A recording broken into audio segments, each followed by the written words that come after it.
everyone is always saying, get a mentor. But let's be real.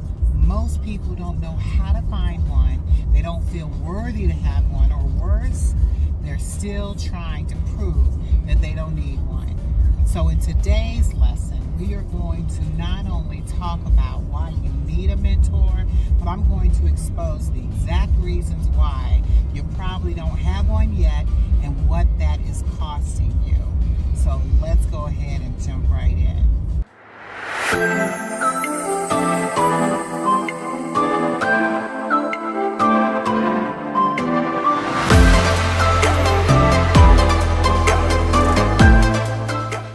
Now, when I think about having a mentor, you need to understand the power of one. Because if you don't understand the power of a mentor, then what's the point? Because you have to understand that mentors are the ones who collapse time.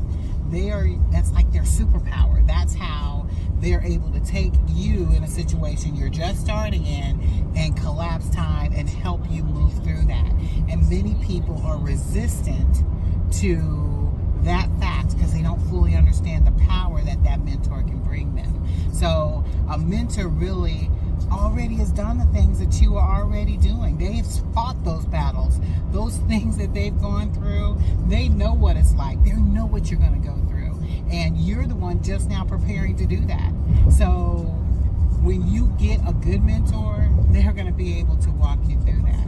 They also are going to save you from all the mistakes that you can make.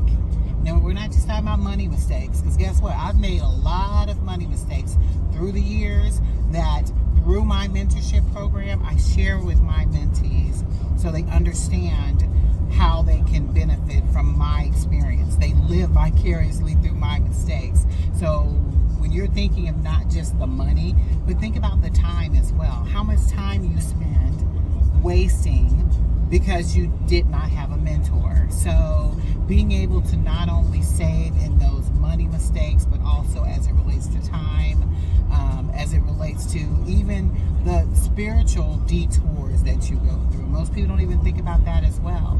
And I can honestly say it was only until I had to shift in my thinking to recognize the power of having a mentor. They also are the ones that, through a mentor, they are the ones who challenge you.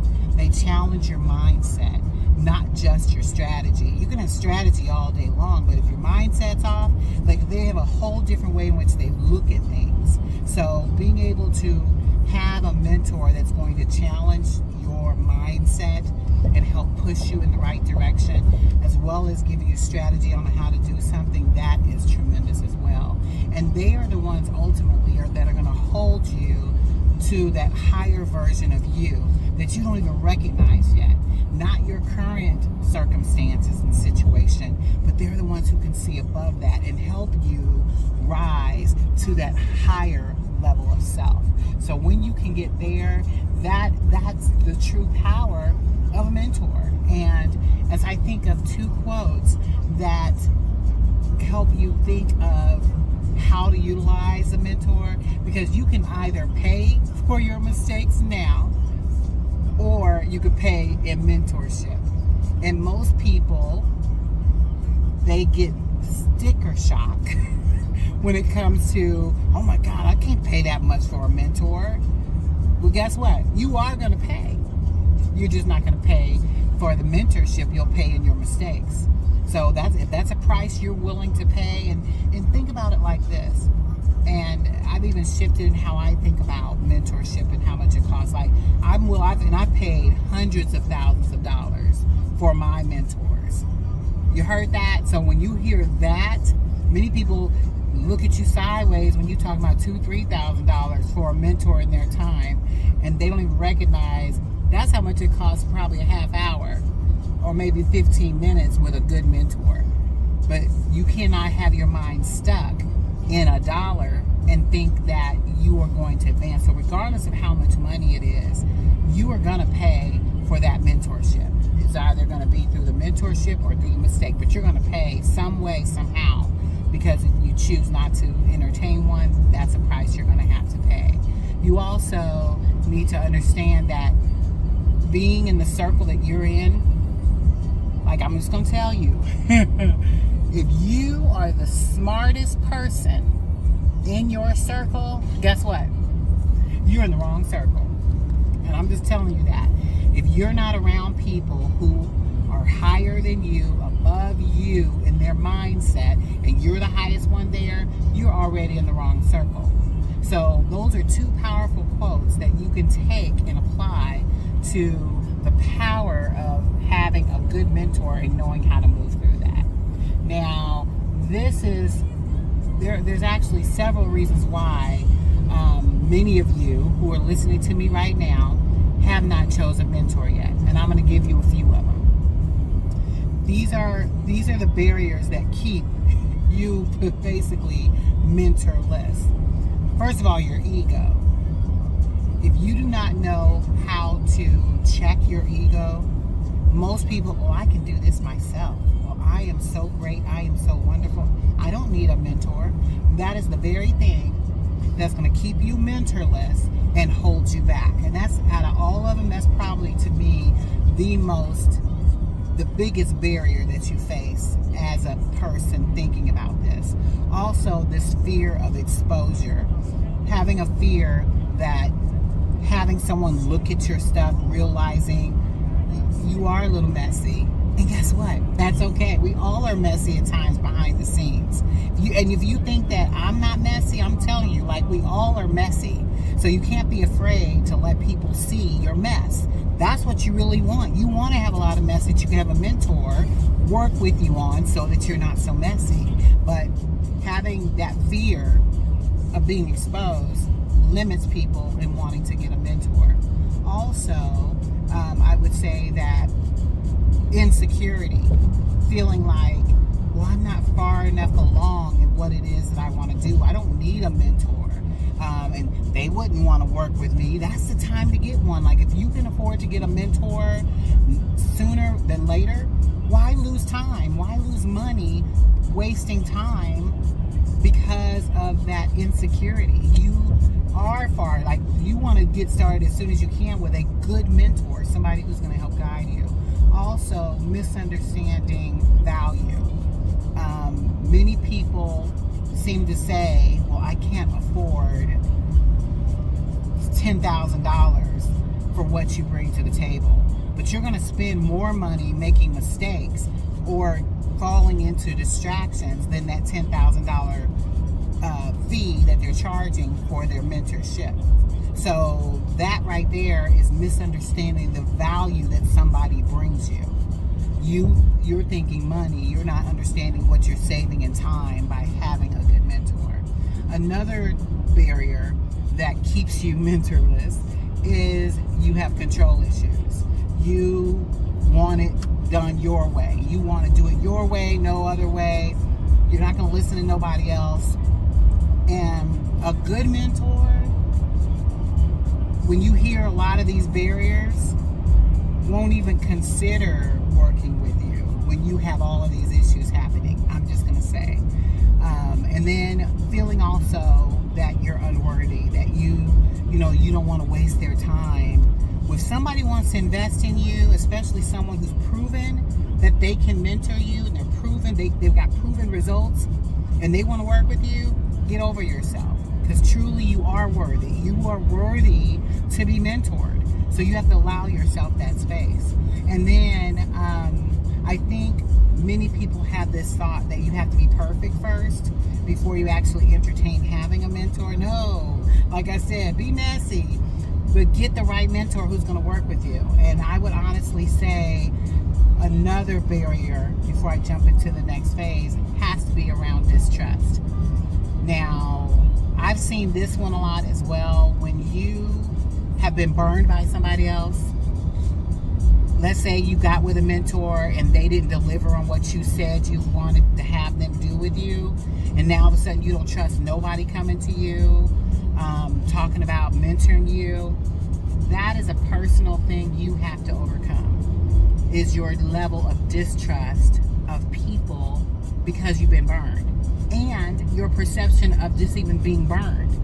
I can go back. I have plethora of examples of relationships that I've had over the years with mentors that it didn't pan out like I wanted it to.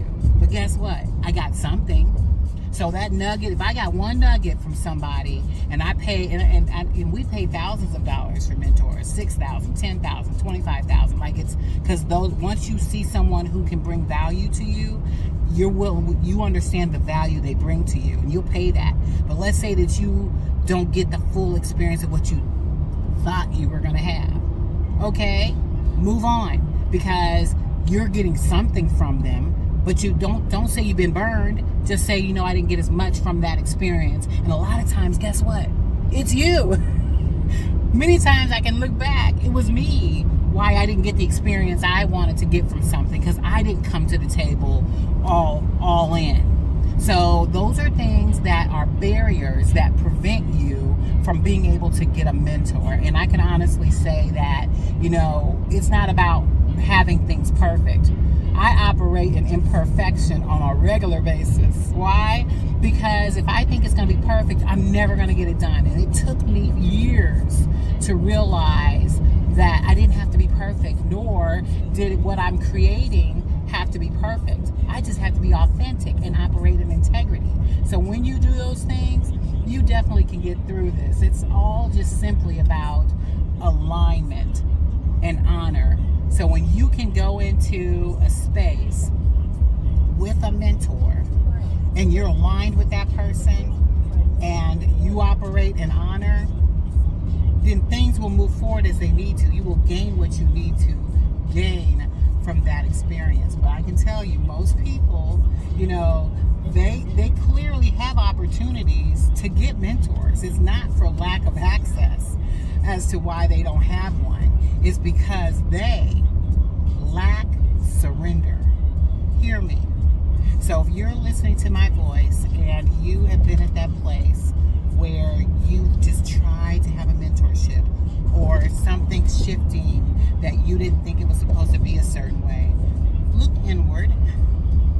Because somewhere in there, you don't want to surrender. And I can just say, honestly, you just going through prayer and meditation, God can teach you how to surrender. But you have to surrender in order to get the full access of an experience from a good mentor.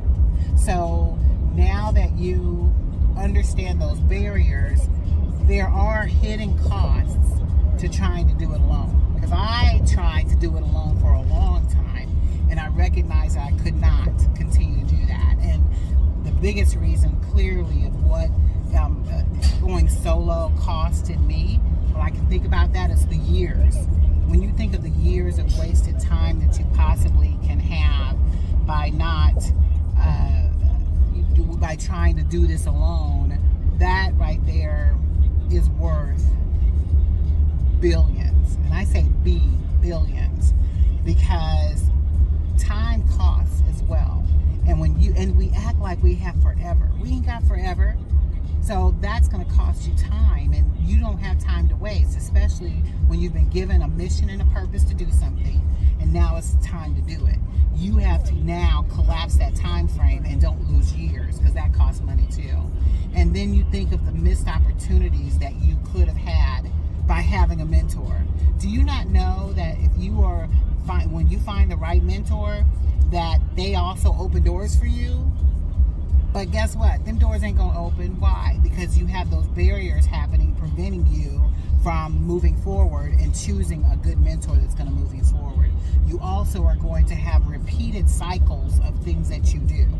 Because by not having a mentor and doing this by yourself, you're going to constantly keep doing the same thing, thinking you're going to have a different result. And guess what? You're not. You're going to keep repeating those cycles of pain, because those pain points hurt. Trust me, I know. So you're going to have that by still trying to do it alone. And you're going to be exhausted.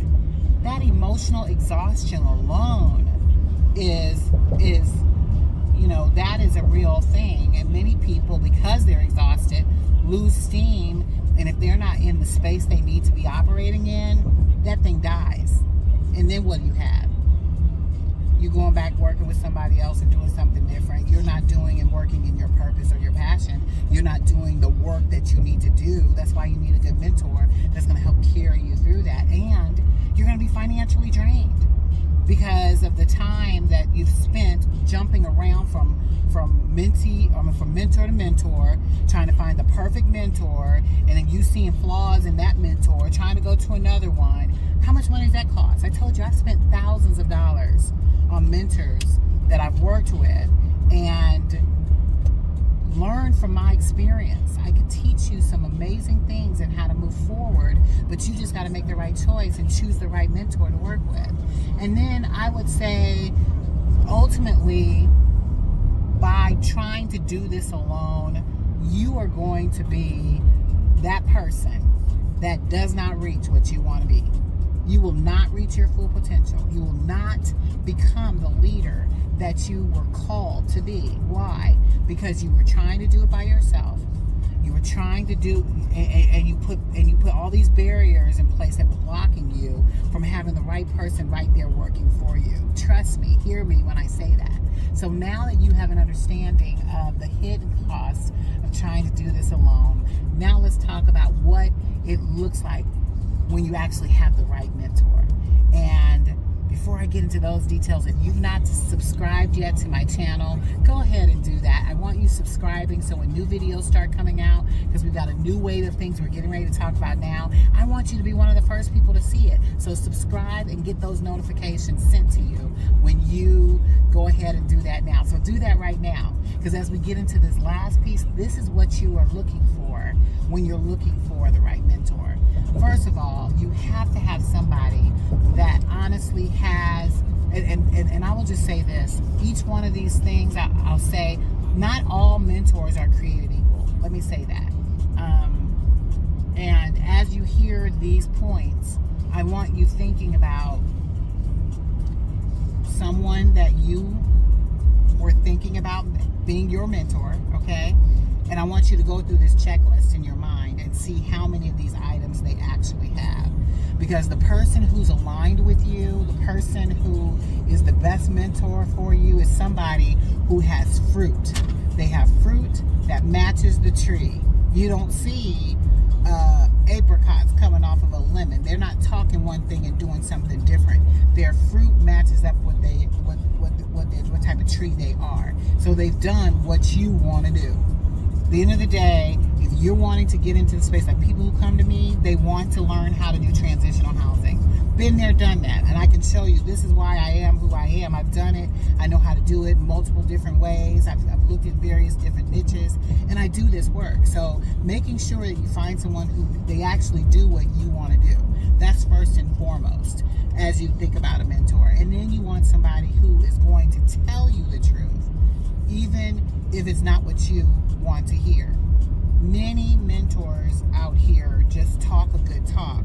Oh, they'll stroke your ego and make you feel like, yeah, this is right. But the moment you challenge them, that's the one you really want. When they can challenge you and take you to a place where you say, wow, they didn't just say yes, they actually heard me.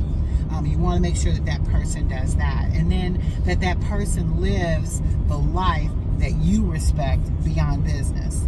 So how are they outside of business? And you can find that out. Like, I know many people out here publicly show what they want to show, but you can also see their lifestyle through their personal Facebook page. You hear the language that they talk when you actually talk with them. They're not just faking it till they make it. This is truly who they are, and their life reflects, and you respect who they are. You respect your beliefs line up with their beliefs. Those are the type of things that are important. If you're not aligned in those areas, then yeah, that's probably not a good fit. And talking about alignment, you want to make sure that they understand the alignment and having that spiritual alignment as well as in strategy. So if you are a God-fearing person, are they a God-fearing person too? Like, those are things that, as you're looking at a mentor, it lines up with your beliefs. And I'm going to say it generically like that. You are aligned, having some type of alignment. And that they hold space for your elevation. Because it's not just about that person. When you know that person cares about you and your success, they will want you to elevate, even if it may be above them. That's not the point. People who truly have a heart for you and you growing, well, shouldn't worry about how you guys interact. There's no competition. And I'll just say, you don't want somebody who's going to compete with you. You want someone who's going to cover you. Because when you're going through or something's happening, they're actually praying for you or finding ways to help give you an out. They don't want to compete against you. This isn't about competition. They want to be here to support you and grow you. And they're not intimidated by your greatness. That's the type of person you want. You don't want the person who wants to always stay elevated above you and keep you down. You want the person that wants to elevate you up, even if it is above them. Because it ain't about them. It's about you. So when you have those qualities that are showing up in a mentor, that's the person you need to be resonating with. And that's the person you need to align yourself with and pray to God and say, is this the person I'm really supposed to be working with? Because that's what will show up. And you get out of the way. I have had so many experiences talking with people who want to have a mentor, but I see so many opportunities where they get in their own way. And as a good mentor, it's important to know how to let that go too. Pray for them from afar. Because those are the type of things you're going to spend 80% of your time catering to that person. And when they come with all of the issues and all the barriers, you cannot sacrifice the other people that you mentor for that one that's going to bring you more of the drama, more of the issues. Like, you're going to spend more of your time dealing with that person. So I'm just going to say this for people who are mentors to other people, or if you're wanting to grow into this space, you have to know when to let someone go. You have to know when it's right to say, you know what, I love you, I appreciate you, and you do your best to make that person as whole as you can make them, and you let them go. Because they're not ready to hear or see or do anything. You don't have to beg nobody to mentor. You really don't. Your light shines, it comes into that. It's just you have to be careful of the energy you allow people to pull from you. And I'm just going to say that note and leave with now looking at just some red flags that you need to be looking for when you're looking for a mentor that might not be a good thing. These are the red flags. And one is that, they charge but never show up. They actually charge you for something and then they're not there to be there for you. Now, I'll say sometimes people are building, so that's one thing. We're talking about people who built, set up, and then they pay for something and then they're never there. Those are the things that you want to look for because, and sometimes I'll just say too, because as I'm saying it out loud, I'm thinking about even situations I've been in where people are building and growing something, and in my mind, they should have been there more frequently, but they weren't. But I recognized I gave them grace because they were building something, but they were always there delivering. So I'll say that red flag, watch over time. If it's a consistent thing, then that might be a red flag not to mentor with that person, have that person as your mentor. But that's what you want to look for. And then their lifestyle contradicts what they teach. If they aren't doing this work or whatever it is you're choosing them for, steer clear of that. And then I would say, everybody's different, but when you use shame to manipulate people, that is a red flag for me. I would not want someone who's going to manipulate or use shame in some form to sway me to choose them or not, or try to what's the word, like, I don't need someone to sell me. You're either good or you're not good. Like, I don't need you to sell me. It's going to show up, and that's the person who I'm going to resonate with. And they do more talking than listening. Like, they want to talk always about them and their stuff, but they're not listening to your heart or listening to what you really need. Those are the type of things that you want to make sure that you are finding. So as you get into this space, I will say you want to make sure you're attracting the right mentor who's going to work with you. So the way in which you would attract someone clearly is just to make sure that you're not only investing your time and energy and your money, but you're honoring their time, because their time is valuable, and you want to make sure that you're honoring that. You also want to make sure you're showing up coachable. Coachable, because if you're not coachable, people don't have time to work with you because you don't want to listen. So I will tell you, showing up coachable is critical, as well as taking action on what they share. If they share something with you, you're taking action on it. You're asking questions. You're not just sitting there expecting them to either do something for you or give you all this wonderful information and you don't do anything with it, because it is what it is. People have to dedicate their time to people who are coachable and moving forward, and they're taking action. And then you want to make sure you're adding value too, even if it's just gratitude, being grateful for them giving you the time as they share and pour into you, and just be consistent. And lastly, though, and I sort of stressed some of this earlier, don't drain them. Like, be respectful. Because if they're first starting off as as creating some type of consulting, or they're mentoring you, you want to make sure that you're not draining all of their time. Because me being new in the space of consulting and mentoring, I have moved into a space where, I give so freely, but you also have to when it grows so big, you're not going to be able to be as present as you want to be. And those things can be built in and expanded on as you build a larger mentorship program. But just don't come into it draining them of all of their time. Still get yours in, because you want to come in with your questions, but you don't want to drain them completely. And you want to make sure that you're bringing wins and sharing to the collective whole. So these are some points that I wanted to make sure I covered today related to mentorship, because not everybody is meant to have a mentor, especially if you have too many barriers showing up that prevent you from having one. So hopefully these points meant something to you today, and as you consider me as a mentor in the space for you in transitional housing, I want you to go to tonysvip.com. When you go to tonysvip.com, that is where you can actually see how my mentorship is structured. You can see how we have it set up and see if this is going to be a good fit for you. And even if it's just coming in at a very minimal level, like I have different levels of you coming in and working with me. Clearly, the VIP is my favorite coup de grace, because you get a whole lot more than just courses.